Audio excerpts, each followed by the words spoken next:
사람이 죽으면 그 영혼을 저승으로 데리고 간다는 저승사자.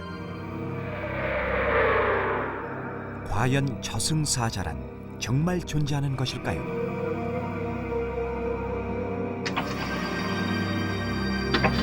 저한테 그러는데요. 내가 저승사자다. 너 데리러 왔다. 가자. 그 말밖에 안 해요. 저승사자 이렇게 앞에 서 있으면은 나도 모르게 이렇게 저절로 눈 뜨고 이렇게 일어나 앉는다고.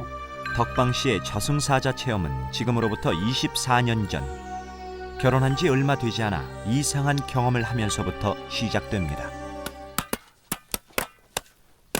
그날은 시할머니의 묘를 이장하던 날이었습니다. 그런데 덕방 씨는 왠지 처음부터 이장하는 곳에 가고 싶지 않았다고 합니다. 이장을 끝내고 산을 내려오던 그때 섬뜩한 느낌이 뒷덜미를 잡아끄는 것이었습니다.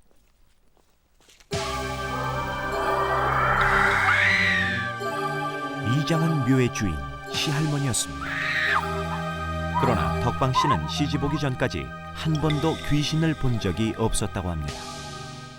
그날 밤부터 덕방 씨에겐 믿을 수 없는 일들이 꼬리를 물게 됩니다. 맛있다. 맛있지? 맛있지? 예. 많이 먹더라고.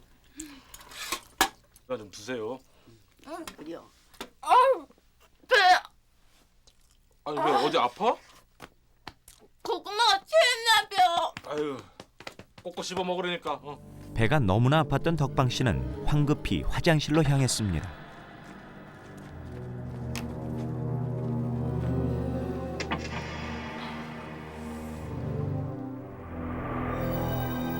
바로 그때였습니다.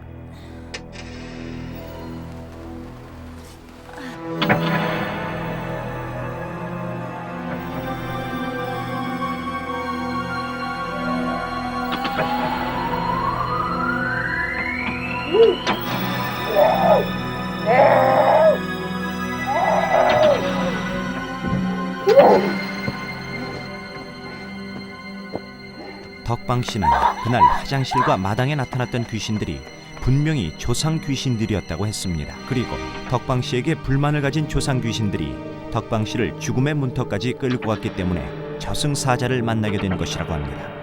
제사를 지내준 사람 없었대요. 춥고 배고프니까 이 집에서 막 방황을 하다가 다른 사람이 들어왔잖아요. 이 집에 시집 오면은 물이라도 떠놓고 옷이라도 태워줘야 되는데 그런 절차 일제 없이 건방지게 그냥 돌아서 살았다. 그렇기 때문에 너는 죽어야 마땅하다. 귀신들은 때와 장소를 가리지 않고 따라다니기 시작했습니다.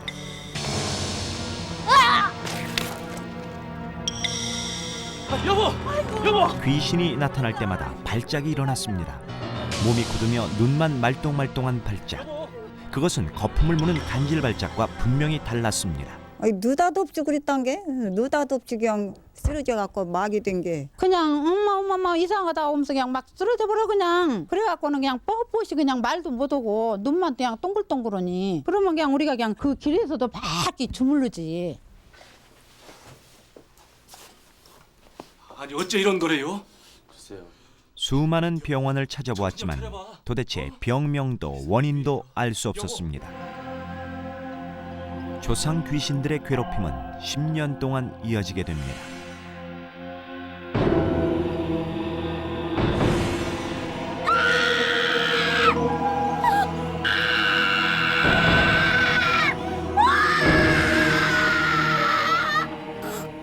숨이 막히게 목을 조이고 온몸을 쥐어뜯는 공포와 고통이 밤마다 계속되었습니다. 귀신들의 괴롭힘이 계속되지만 덕방 씨는 서서히 죽음으로 다가가고 있었습니다. 자, 이제 사랑하는 유리아를 위해 더 이상 손쓸 방법이 없던 식구들은 덕방 씨에게 생명이 얼마 남지 않은 사람들에게 주는 종부성사를 받게 합니다. 또한 이 병자를 죄에서 해방하시고 구원해 주시며 자비로이 병거를 그런데 종부성사 이후 덕방 씨는 정말 믿을 수 없는 일을 경험하게 됩니다.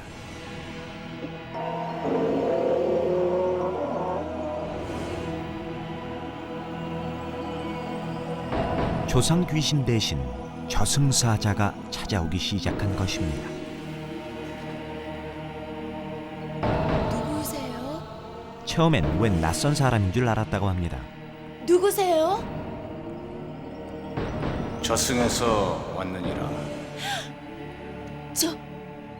저승이요?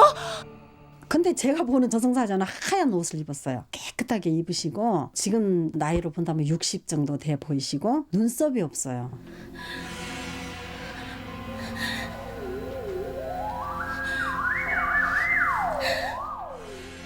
왜 이러는 거예요? 놔요! 놔요! 넌 가야 한다.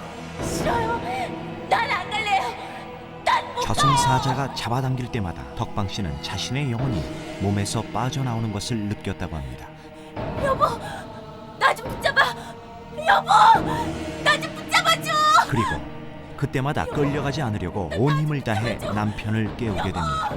나 좀 붙잡아줘. 아니, 여보, 정신 차려. 여보.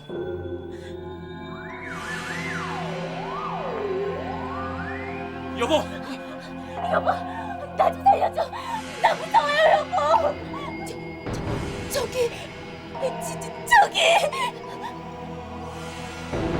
그러나 남편이 잠을 깨면 저승사자는 어느새 사라지고 마는 것이었습니다. 저승사자야. 몸이 약하니까 자꾸 헛게 비는 거라고. 정말이야. 괜찮아. 내가 옆에 있을 테니까 마음 놓고 푹 자. 응? 남편조차 덕방 씨의 말을 믿지 않았습니다. 말하자면 손이 이게 저승꽃이라 하거든요. 근데 이게 지금 나선 상태예요. 지금 이제 제가 살아갖고 이렇게 덕방 씨의 몸에 이 저승꽃이 생기기 시작했던 것은 30을 막 넘긴 젊은 시절이었습니다. 저승꽃이라고 그러더라고요. 이게 이쪽에도 이렇게. 근데 이거 병원에 가봤거든요. 근데 이게 어디서 원인이 온지 모른대요. 그러던 어느 날 저승사자는 뜻밖의 물건을 가지고 나타납니다. 이게 뭐예요? 거울 속엔 낯선 할머니가 있었습니다. 자, 이래도 안 갈 테냐? 아니에요. 이건 내 얼굴이 아니잖아요. 난 못 가요. 안 가요. 여보.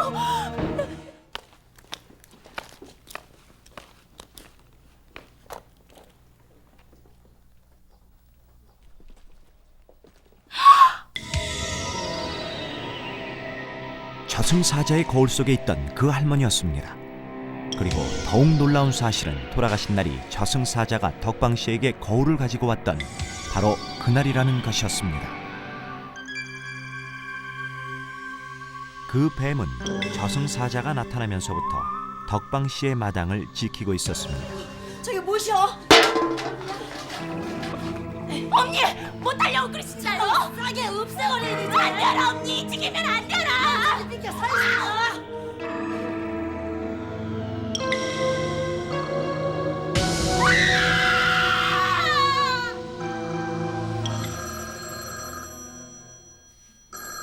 바로 그날 오후였습니다. 여보세요? 언니. 와서 하룻밤 자고 가라는 친정 언니의 전화였습니다. 그런데 그날따라 남편은 덕방 씨가 언니네 집에 가는 것을 몹시 반대했다고 합니다. 나 좀 갔다 올게 그랬더니 가지 말라고 막 그러더라고요. 다른 때는 잘 가라고 하는데 못 가게 하더라고 한사코. 그날 밤 언니네 집에서 잠을 자던 덕방 씨는 밤새 악몽에 시달리고 있었습니다. 그리고 바로 그 시간 덕방 씨의 남편에게도 뜻밖의 일이 닥치고 있었습니다.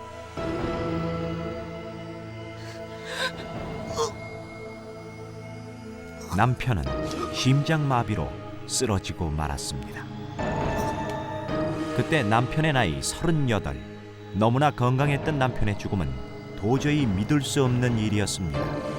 아침 6시 갑자기 그냥 우리 어머니를 부르대. 엄마 그러더라고. 그러더니 그냥 갑자기 쓰러져갖고 오늘 정신 뭐 차릴 수도 없이 그냥. 덕방 씨는 남편의 죽음이 그날 언니네 집에 가지 말라는 남편의 말을 듣지 않고 자신이 고집을 부렸기 때문이라고 생각하고 있었습니다. 제가 언니 집에 안 갔더라면 역시 저한테 와서 너 데리러 왔다. 뭐 말라도 했지. 가자든가 안 그러면 제가 반항을 해서 또 그냥 보냈다든가 그랬을 것 같아요. 덕방 씨가 보았다는 것은 정말 저승사자였을까요?